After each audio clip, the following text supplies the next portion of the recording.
Peace and love, everybody. I hope that I am finding you all in an amazing place because I am.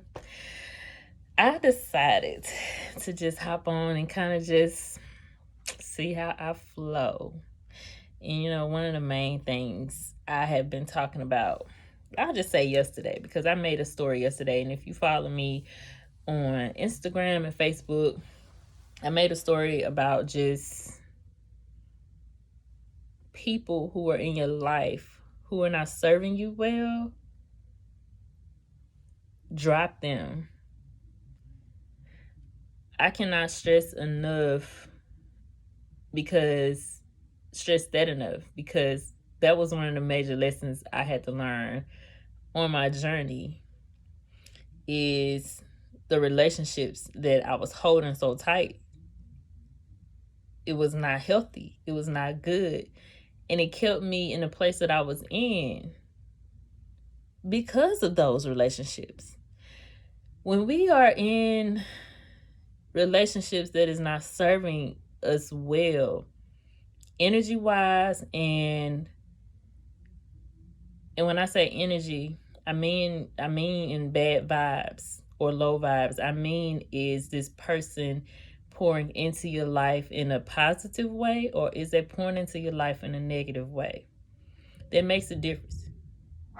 I got a dog and I got a child. So you just so happen here is, look, we regular people, okay? But if you are in relationships and those relationships is not pouring into you in a positive way, get out now. Like, I can't stress that enough. Get out now. If it's not one of those things where it's a talk through situation and you find yourself in the same pattern over and over and over again, patterns are tests. Patterns show up to let you know that you may be failing that test, because it's the same thing every once in a while, over and over and over again.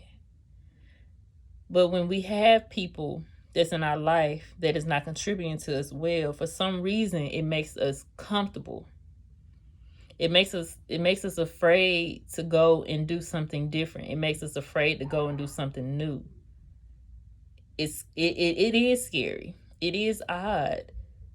But it's something so freeing about relieving yourself of those relationships. When you come across that same pattern over and over and over again, and then when you take a step back and you look at your life, you might realize that you're in the same place you've been for a long time. What's up, baby?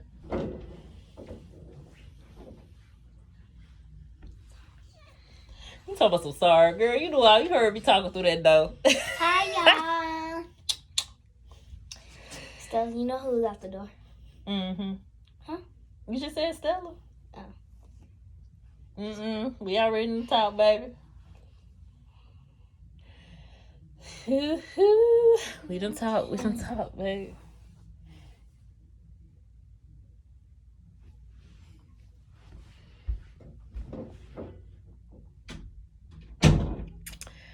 But I'm trying to be nosy now. Look, I'm that mama that be like, what she say? What she saying? Because we done had that discussion.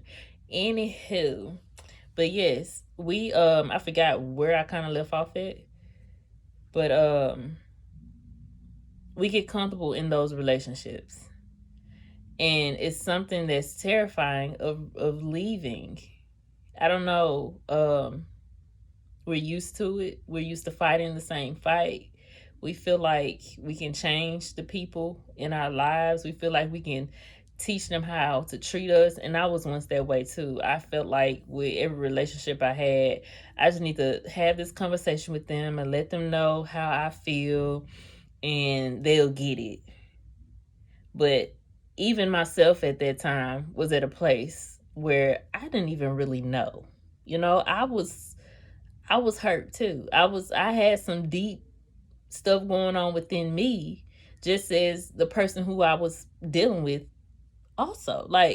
So in a sense like that, when you're in conflicting relationships, it's true when they say hurt people. So you will like to argue with them. You will want to one up them all the time. But when you think about the longevity of things like that, it's not healthy. It's not healthy. And you go through life angry. You go through life mad. You go through life low. Like low. And life does not have to be like that.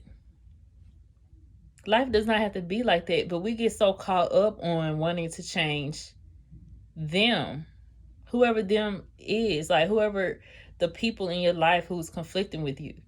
But I had to notice that it started with me.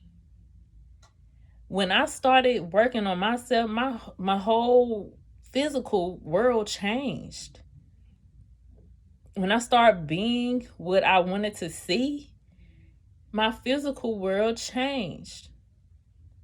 And then that's when purpose stepped in. That's when peace started to happen.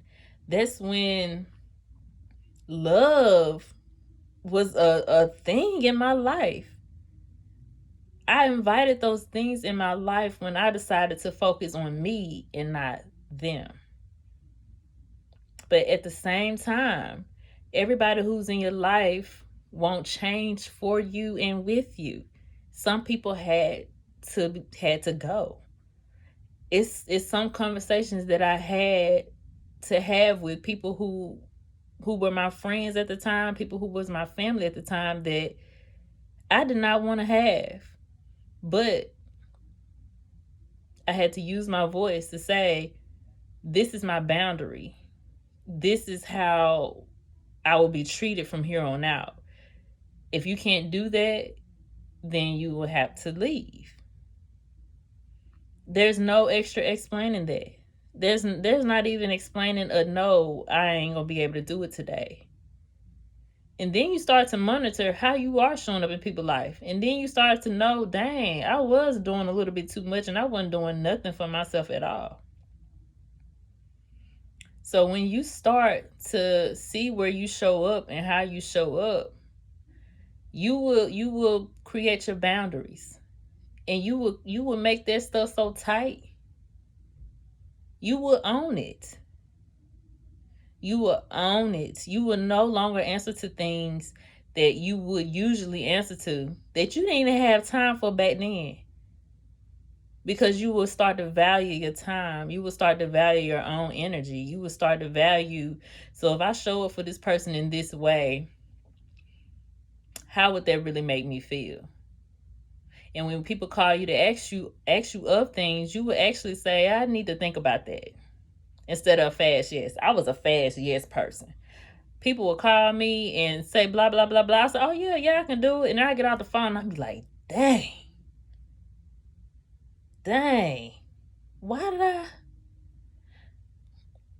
And try to pick myself up to go and do these things. Now, I allow myself some time to think about it, but then sometimes I just give them a fast no. I won't be able to. I don't have no reason. I just would not be able to. I would not be able to at all. So that's a part of trusting yourself and trusting the process. Because it's times in this journey where it won't be easy when it's time to let people go. Because grieving comes with it. It's not easy to let friends and families kind of get out your way a little bit.